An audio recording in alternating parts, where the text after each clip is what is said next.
They say the devil left the town of Mercy when the preacher came, but they were wrong. The devil didn't leave. He just changed his clothes. The wind howled like a starving wolf as the preacher stepped off his mule. Black coat, dust-covered boots, Bible in one hand, saddlebags in the other. Mercy, that forgotten town in the middle of nowhere, watched in silence. Buildings stood crooked, windows boarded, signs faded. The kind of place where even memories rot. The saloon was empty. The church was broken. And the cemetery?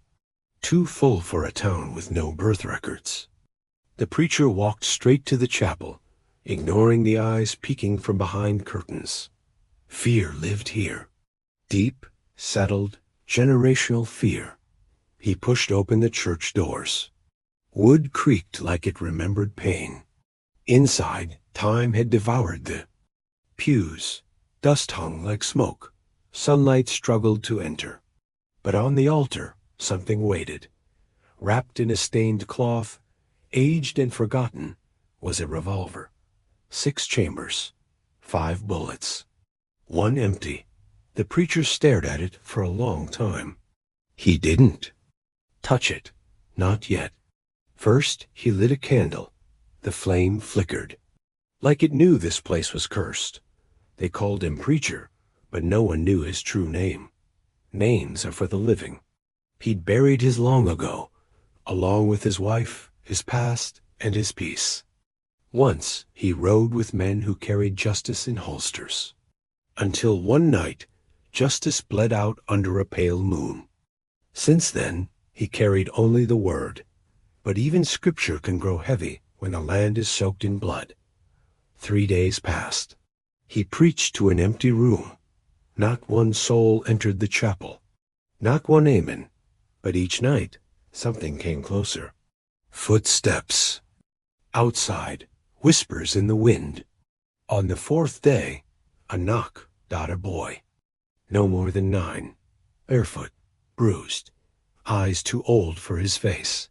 They took my mama, he said. Voice like cracked wood. Said God don't live here no more. The preacher didn't speak. He closed his Bible, walked to the altar, and unwrapped the revolver. The cloth was still damp. Not with blood. With sweat. Fear sweat. Old fear. He loaded 5 bullets. Slowly. Deliberately. The click of each chamber echoed like a hymn. He left one empty. Always leave one empty.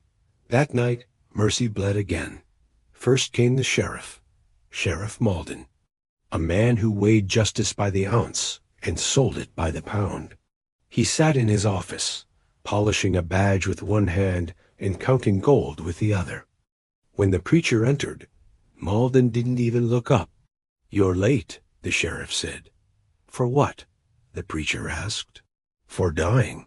The shot was quiet. Through the throat. No last words. Just blood and the sound of coins hitting the floor. Next.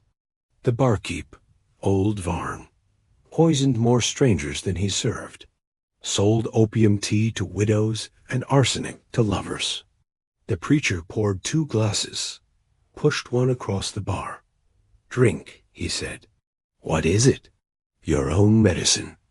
Varn laughed, drank, coughed, cursed. Fell. The mayor was harder. Mayor Ruggins lived in a mansion built from bones. Not literal, but close. He'd stolen land, burnt homes, hired men to erase names. The preacher offered him a match and a choice. "Earn it," he said, "or it burns you." Ruggins refused. The preacher lit the drapes. By morning, the town smelled like roasted greed. But the storm hadn't come yet. The gang did. 4 riders, black dusters, laughs like hyenas. They came to Mercy often and left it emptier each time. No law, no mercy. They rode in at dawn, guns on hips, spit in their mouths. The preacher stood in the road, revolver at his side. "A sermon?"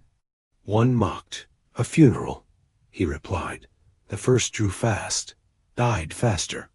A shot through the eye. The second hesitated, got the chest. Third tried to flee. Took one in the spine. The fourth dropped his gun, begged. Please, ... I got a son. The preacher paused, looked at the sky. It was red now, not sunrise red, blood red. Revelation red. He holstered the gun. Raise him better, he said, and walked away. Back at the chapel, he sat at the altar. The revolver lay before him, 5 chambers empty, one still waiting. He didn't load it. He didn't speak. He just waited. People say Mercy changed after that. Children played in daylight. Doors stayed open past dark. And every Sunday, someone sat in the pews. They came not for salvation, but for silence. For the man who said little, but meant everything. They say the preacher never aged. That his coat never gathered dust. That his revolver never rusted. And on nights when thunder rolls without rain, they say you can hear it. The click. The spin. The breath before judgment. Because the last bullet was never meant for them. It was meant for the devil. And one day. He single return.